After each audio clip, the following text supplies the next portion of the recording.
Dan dia make a jokes about Kristenan, saudara. Dan dia bilang begini, konsep Tuhannya orang Kristen itu aneh katanya, saudara. Kenapa? Karena katanya Tuhannya orang Kristen adalah Tuhan yang penuh kasih, bahkan dipanggil Bapa yang baik. Tetapi Bapa yang baik itu menciptakan neraka untuk menghukum anak-anaknya yang katanya dikasihi. Doesn't make sense. Dia bilang ya, statement yang didasari oleh karena ketidaktahuan akan konsep firman Tuhan. Ini orang di luar sana nggak tahu firman. Ngomongnya gede banget. Bahasa Ibrani kuat.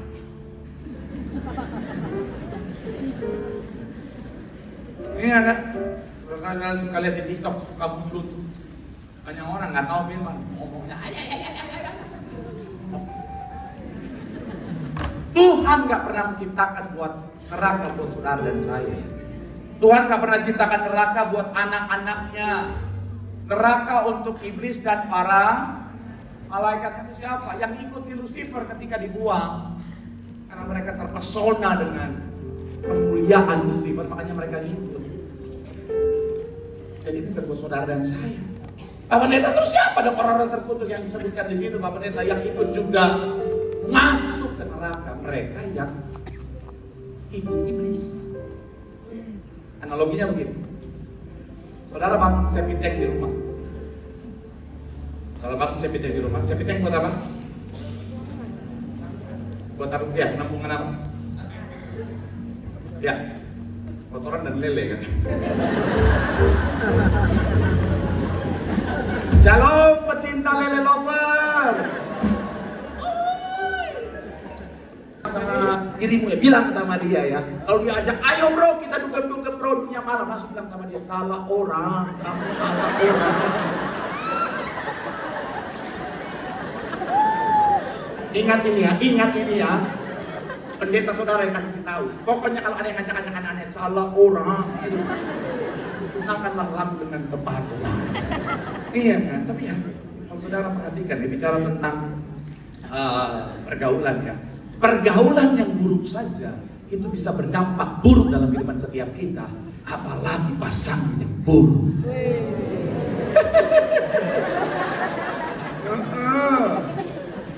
Saya mau kasih tahu buat anak muda yang belum menikah. Shalom buat yang belum menikah. Shalom.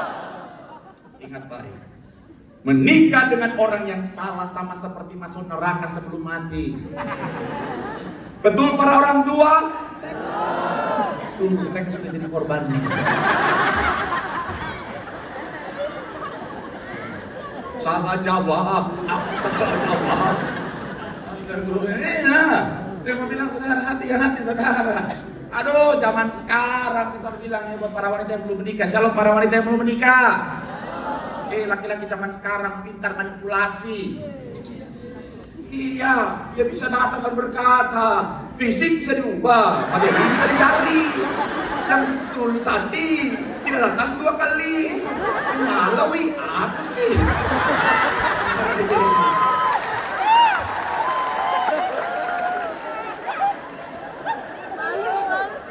Kopi apa yang saya minum tadi? Kalau masih masa PDKT, ketika dia jemput, datang dia bukain pintu. Kalau perlu dia gendong. Coba kalau udah nikah, udah hak milik laki-laki itu kalau udah hak milik biasa berubah.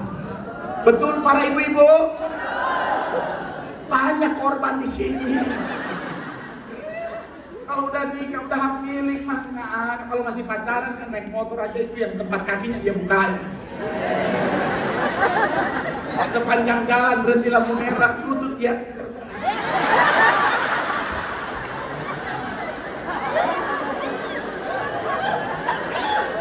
Saya suka lihat di lampu merah itu. Lampu merah berhenti di samping saya, selalu gitu. Nggak tahu apa esensinya lampu merah nunggu. Yang laki-laki bawa motor, ceweknya di belakang, lututnya pegang-pegang begini. Saya liatin sampai saya mau buka jendela, lutut gua juga dong.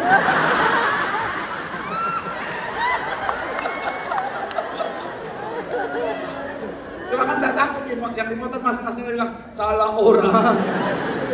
Aduh. Akhir coba kalau udah nikah, jalan, meleset, jatuh, yang diangkat apa? Motor duluan.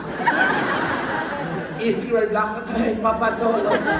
Ya kau udah lunas, ini masih kredit.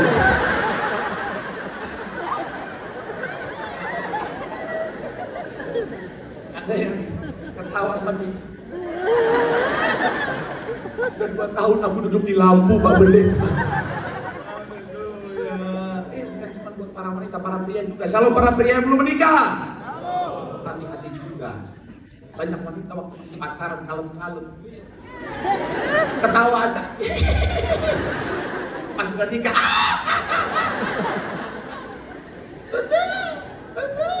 Pas masih pacaran kayaknya kalem banget gitu. Kokoh. Pas udah nikah, suami salah di coba lihat berita nih.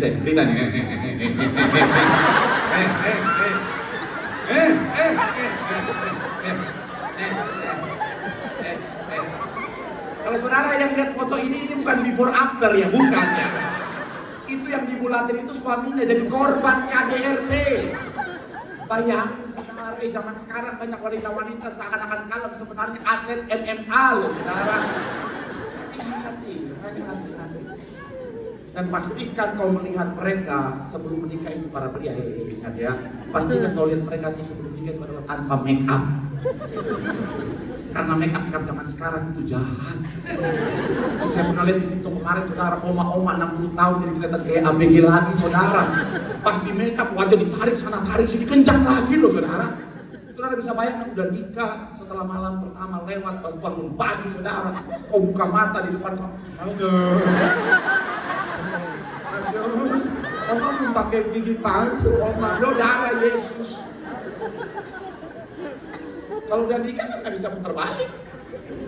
Pak Pendeta bagaimana? Ya udah selamat menikmati aja. Intinya sekali lagi saya mau bilang saudara, yuk masuk tahun yang baru, bijaksanalah memilih orang-orang yang ada di sekitarmu. Amin. Saya mau bilang saudara, kalau ada di sekitarmu toksik, saya mau bilang saudara, yuk mulai tahun yang baru ini saudara, yuk bijaksanalah. Amin.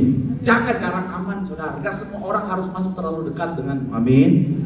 Saya pun sebagai hamba Tuhan, saya sayang jemaat Tuhan. Setiap hari saya doain jemaat. Tapi gak semua jemaat masuk kamar saya. Sorry, gak boleh, iya kan? Makanya dia nanya di Instagram saya, Pak Pendeta, boleh gak berdoa di kamar pendeta? Saya bilang berdoa itu baik, tapi gak usah di kamar pendeta. Berdoa aja di kamar masing-masing, amin. Sekali lagi saya mau bilang saudara, hati-hati, amin. Saatnya untuk jaga lingkunganmu. Kenapa? Karena akan sangat menentukan. Pak Pendeta, tapi kan kita kan harus jadi garam dan terang. Yes, kuncinya di dampak, kuncinya di kapasitas. Kalau kau tahu kau nggak berdampak, malah kau justru akhirnya bisa menerima dampak dari mereka. Jaga jarak dulu. Ada saat dimana ketika kau tahu dampaknya sudah besar, masuk, bawa dampak, bawa gerak, bawa garam, bawa terang, bawa rasa. Habis itu balik lagi, charge lagi dirimu saudara. Supaya apa? Ketika kau jaga lingkunganmu dengan baik, hidupmu bahkan masa depanmu pasti luar biasa. Tepuk tangan dulu yang paling meriah buat Tuhan. Bilang sama kanan kiri, pergaulan itu penting. Bilang segala kewaspadaan, karena dari situlah terpancar hati kita adalah center of life. Bahasa aslinya saudara, center of life itu punya makna pusat dari kehidupan setiap kita. Bagaimana hati kita akan sangat menentukan bagaimana kehidupan kita saudara. Makanya kalau saudara nonton video khotbah Ibu Gembala Sidang hari ini saudara, Ibu Gembala Sidang bilang apa? Hati kita ibarat tanah. Artinya apa yang kita izinkan masuk dan tertanam di hati setiap kita akan menentukan apa yang kita tuai. Kalau kita izinkan masuk benih pete, yang keluar pasti pete saudara.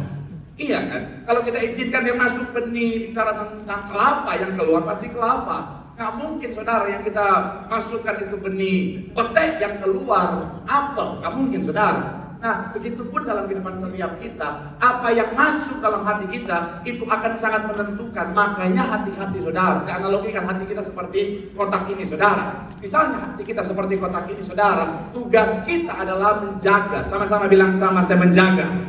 Amin. Jangan izinkan segala macam serba masuk. Shalom para wanita. Jaga hatimu dengan baik. Amin. Jangan hati udah kayak asrama pria. Anto, Andre, Uni, Agus. Jaga hatimu.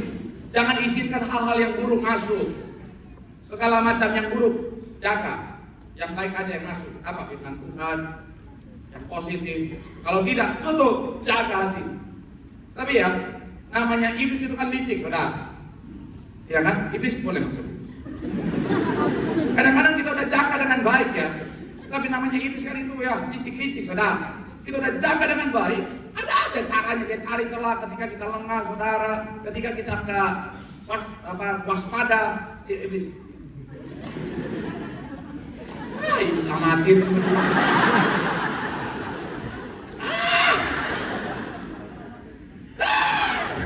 Lumayan.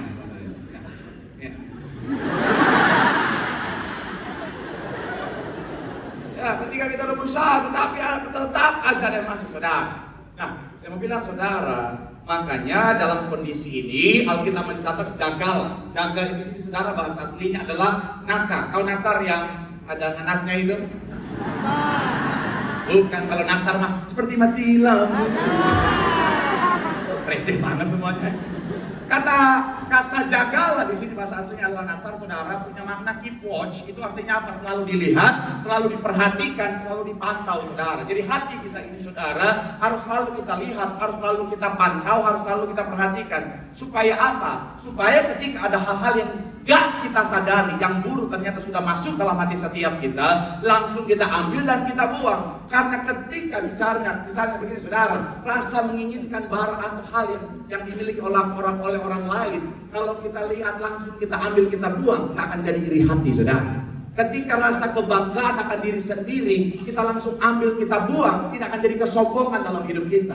Ketika bicara tentang ada hal yang misalnya amarah dalam hati kita, langsung kita ambil, kita buang, gak akan jadi kebencian dan kepahitan selama itu gak tersimpan di hati setiap kita, saudara. Makanya sekali lagi saya mau bilang, saudara, pastikan saudara dan saya, jagalah hatimu, selalu pantau, perhatikan hatimu. Kalau ada yang buruk, lekas dibuang, supaya hatimu tetap bersih. Hati yang bersih, hati yang baik menghasilkan kehidupan yang baik, masa depan yang baik. Tepuk tangan yang paling meriah dulu buat Tuhan. Bilang sama kanan kirimu, jaga hatimu dengan baik, bijaksanalah. Tepuk tangan yang paling meriah buat Tuhan. Haleluya. Yang terakhir, musik bersiap-siap. Yang ketiga, saudara, apa keputusan penting harus kita pilih dengan tepat yang akan mempengaruhi kehidupan setiap kita? Yang ketiga adalah keputusan tentang tujuan akhir kita. Sama-sama bilang sama saya, tujuan akhir. Sama-sama bilang sama saya, tujuan akhir kita.